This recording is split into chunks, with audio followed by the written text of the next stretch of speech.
Hey, good morning, friends. Mark Holmes here with my buddy Cowboy Joe Boo.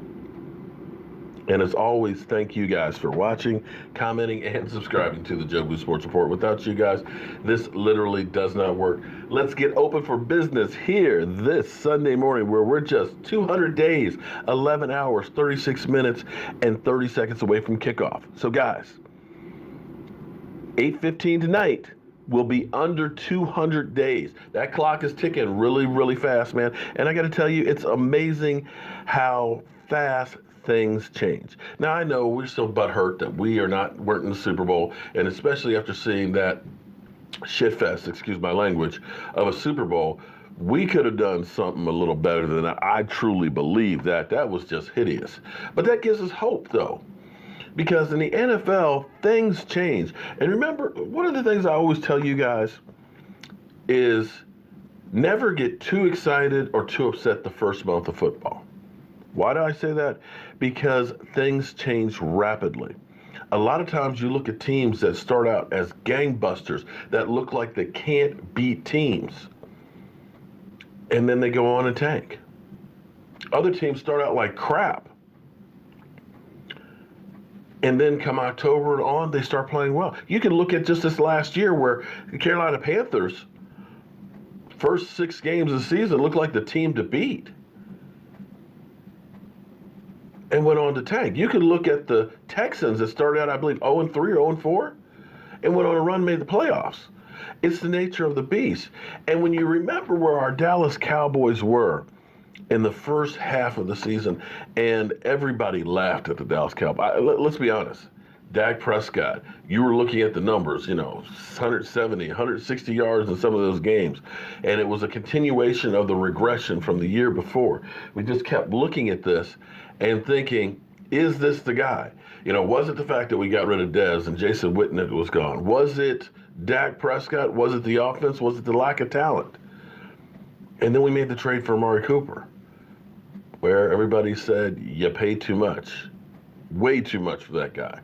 So we're going to revisit that moment in time. We're going to listen to the guys at First Take talking about, is Amari Cooper being set up to fail with Dak Prescott?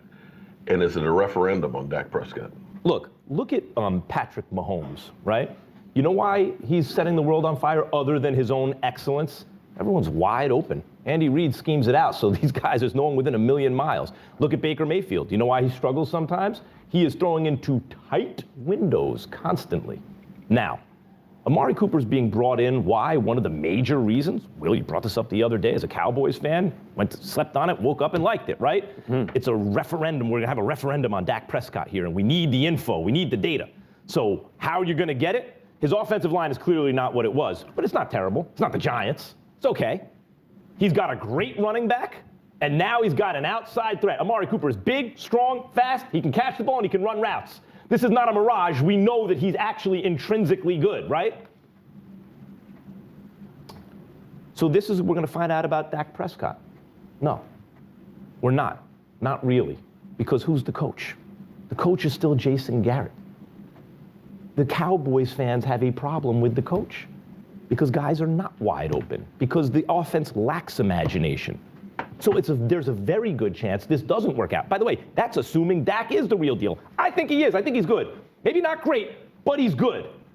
But if we're trying to find out about Dak Prescott, and that's the point bringing in Amari Cooper, and the coach is the same and the offense basically remains the same, then what we're going to find out is they don't believe in Dak Prescott because the numbers won't really pop up. And what does that mean for Amari Cooper? No, the Cowboys are set up for success by bringing in Amari Cooper. He is set up for failure. Your position sometimes it's so funny. You psychoanalyze everything and then forget the most important psychological point about the Dallas Cowboys. Here we go. Who does Jerry Jones care about more? Jason Garrett or Dak Prescott? Of course, it's Jason Garrett. Even you can't deny that. So it's one of those situations where he's found a reason. Wade Phillips is there as the head coach. He finds a reason to get Jason Garrett up in there as your head coach. Tony Romo's your quarterback. He still found a way to keep Jason Garrett. People have been complaining about Jason Garrett for years. Mr. Cowboy fan, before I continue, am I right about that? Is that not true that Cowboy fans have been complaining about Jason Garrett for years? Even you were a little bit late to the party compared to most Dallas Cowboy fans and complaining about Jason Garrett, and you've been all over him. But I'm just talking about doing it a little bit later than they've been doing it. I think that's accurate. They've been complaining about Jason Garrett for years. What has Jerry Jones done? Not a damn thing. And I'm imitating his voice there. Here's the reality of the situation, y'all. Here's the reality. Dak Prescott is the man under the gun here. Because if you've got Amari Cooper and you want to make the proclamation that he's a number one, that this is a guy that was once targeted 9 times a game, nearly 9 times a game in his first 2 years. It dipped to 6 last year, and this year it's at about 5. And so as a result of that, he's not getting that. I know he had some drops, but I'm just talking about the amount of targets. Gotcha. I'm talking about the level of activity that's been generated in his direction. You brought him to Dallas to alleviate all of that. Cole Beasley ain't the number one. Terrence Williams ain't the number one. Allen Hurns ain't the number one. You're looking at this guy, all right? Gallup ain't the number one. He's a rookie, even though he had a nice sketch against the Redskins last week. He's good. As much as I hate Stephen A. Smith, who basically should have gotten a room with Jerry Jones at the commissioner's party because they were hugging up on each other, he has a great point. And a lot of people still won't think about that fact. You know, going into it, the Cowboys had the worst rated receiving core in the NFL. Let's go on some more. Good. The point that I'm making is you're looking for Amari to be number one. So if you're looking for him to be number one, you're going to ask Dak Prescott to get him the ball. God help anybody if Amari Cooper gets open, but he ain't getting the ball. Who we going to look at? We ain't going to look at Scott Linehan. We ain't going to look at Jason Garrett because he's an extension of Scott Linehan and Jerry Jones. We're going to look at Dak Prescott because Dak Prescott was the guy that Jerry Jones waited forever to give love and adulation to, okay? Can you be a number one if your coach is scheming like number twos? Hold on now. Let me get this back to the wide receiver. You're both not wrong. I mean, there's reason to worry about Amari Cooper's potential. That's right. It ain't working. Another life, another day. Maybe a future day. All right. Maybe. You're both not wrong. Amari might not be set up for success because of that coaching staff. I got to give you that. I can't have faith in Jason Garrett. I can't have faith in Scott Linehan, but I got to have faith in at least some minimum level of competency. Now, Victor, Amari Cooper ought to be looking in 9-man boxes. He ought to see a team, every team, looking at stopping Ezekiel Elliott. I got to think. One-on-one coverage, even Scott Linehan knows, get it to Amari. That ought to be a situation set up for success. I agree. I feel like that balance that will be created with his presence and obviously Ezekiel Elliott in the backfield always provides a threat that you have to account for defensively. Amari Cooper's going to see a lot of one-on-one coverage, and if they don't get him the ball, if they don't find ways or schemes to get him the ball with the one-on-one coverages that he's going to see, then there's nowhere else to go. Hold on. Here's my question. Judge Kane. What a weak title, by the way. And you. Judge Kane. Okay, let me fix it. Hold on, let me fix it. How you like Justice Kane? Ooh. If only Kane were able. Just take me out. That's a good one. That's a good one. That's perfect. That's the best line in your career here. That's the best line. If only Kane was just whatever. Here's the deal. I ask a simple question. Based on what you just highlighted, and he's nodding his head like a bobblehead doll, agreeing with you.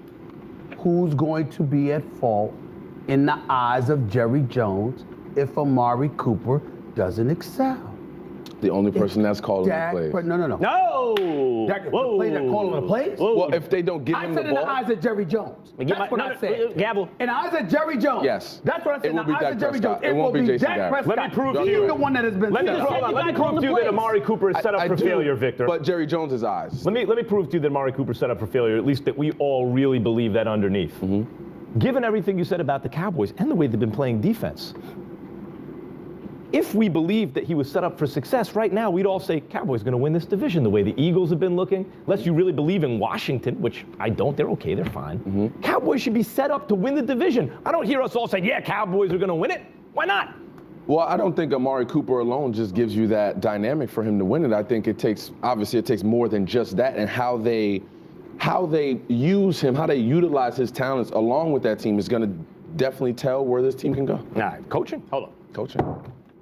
Yeah.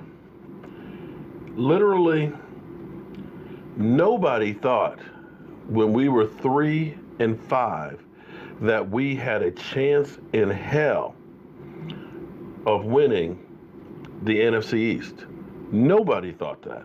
Everybody thought that that trade for Amari Cooper was done, that it was just Dak Prescott. He couldn't succeed with Dez Bryant, that he just wasn't the guy. Cowboy fans, a lot of you still don't believe that he's the guy. But let's just take a quick look. I'm getting a little long-winded on this video, and I've got to actually go down and got a hot water heater that's not working, so I'm going to have to go change the elements and stuff. So I've got about 300 miles of driving to do today, so I'm going to probably be off for a while. But let's just take a look here at what happened. The impact. I mean, this is Dak Prescott's.